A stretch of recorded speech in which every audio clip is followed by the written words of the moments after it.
ہٹ پر Jio drama serial خوش نصیبی بن چکا ہے بہت ہی زیادہ انٹرسٹنگ۔ اس میں ہمیں دکھایا جائے گا کہ مہین جو ہوتی ہیں وہ ڈیورس پیپر پر سائن کر دیتی ہے۔ یہ بات جو ہوتی ہے نمنی وہ اپنے شوہر کو ہمایوں کو بتاتی ہے۔ اس میں ہمایوں جو ہوتا ہے وہ کہتا ہے کہ تم اس کو سمجھاؤ، لیکن پھر بھی اگر اس نے یہ جو فیصلہ کیا ہے ہم لوگ اس کے ساتھ ہیں۔ کبھی کبھار لائف میں جو ہے وہ ایسے ٹف فیصلے بھی کرنے پڑتے ہیں۔ اس میں نرمین جو ہوتی ہے وہ کہتی ہے کہ ہاں تم بالکل ٹھیک کہتے ہیں۔ دوسری طرف ہمایوں کی جو بزنس پارٹنر ہوتی ہیں وہ کہتی ہے کہ مجھے کیوں نہیں اپنی زندگی جینے کا حق ہے، کیا میں ہمایوں کے ساتھ شادی نہیں کر سکتی؟ ہمایوں کی بیوی کون سی ہمایوں سے محبت کرتی ہے، تو ہمایوں جو ہے وہ میرا کیوں نہیں ہو سکتا؟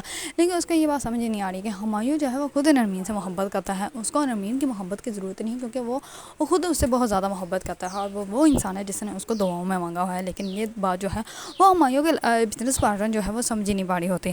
دوسری طرف ایمان جو ہوتی ہے وہ اپنے شوہر سے جھگڑا کر لیتی ہے، کیونکہ اس کا شوہر جو ہے وہ اس کے اوپر حکومت کر رہا ہوتا ہے، اس کو جو ہے وہ غلامی کی زندگی دے رہا ہوتا ہے۔ اس بار ایمان جو ہوتی ہیں وہ کہتے ہیں کہ زندگی میں نے خود بنائی ہے اور میں جہاں پہ جاؤں گی وہاں پہ اپنی زندگی جو ہے وہ جی سکتی ہوں، اور وہ گھر جو ہے وہ صرف میرے باپ کا گھر نہیں ہے بلکہ میرا گھر بھی ہے، اور میرا باپ جو ہے وہ مجھے اس گھر سے کبھی بھی نہیں نکالے گا۔ اس بار اس کا شوہر جو ہوتا ہے وہ کہتا ہے کہ نہیں، میری لائف میں تمہارے سوا ہے ہی کون، مجھے چھوڑ کے مت جاؤ۔ اس پر ایمان جو ہوتے ہیں وہ کہتے ہیں کہ تم یہی ڈیزرو کرتے ہو، تم یہیں پہ رہو گی اکیلے، میں تمہارے ساتھ یہاں پہ رہنا بالکل بھی گوارا نہیں کر سکتی۔ اس پر ایمان جو ہوتے ہیں وہاں سے چلی جاتی ہے۔ اس کا شوہر جو ہوتا ہے وہ بہت زیادہ گڑ گڑا رہا ہوتا ہے، لیکن ایمان جو ہوتی ہیں اس کی کوئی بھی بات نہیں مانتی۔ اگر آپ لوگوں کو ڈرامہ سیریل خوش نصیبی پسند ہے اور اس کے بارے میں نیو اپڈیٹ جاننا چاہتے ہیں تو میرے چینل کو لائک، کمنٹ اینڈ سبسکرائب کرنا مت بھولیے گا۔